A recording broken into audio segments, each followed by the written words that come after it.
আমাদের চারপাশে এমন অনেক মানুষ আছে যাদের ব্যবহারে তারা আমাদের মন থেকে উঠে গেছে।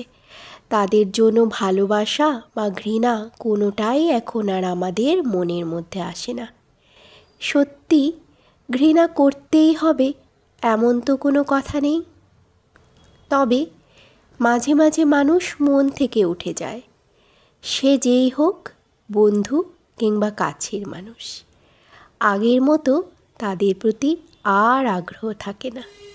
কেন থাকে না সেটা জিজ্ঞেস করো না। তাদের জন্য আর কোনো মায়াই লাগে না। আগে যেমন তাদের জন্য অনেক মায়া লাগতো, এখন কেন জানি না তাদের জন্য কিন্তু কোনো মায়া কাজ করে না। চোখের সামনে ছারখার হতে দেখলেও বলতে ইচ্ছে করে না যে তোমার কি খুব বেশি কষ্ট হচ্ছে। মনের দূরত্ব একবার আসলে তার কোনোভাবেই আগের মতো ঠিক হয় না।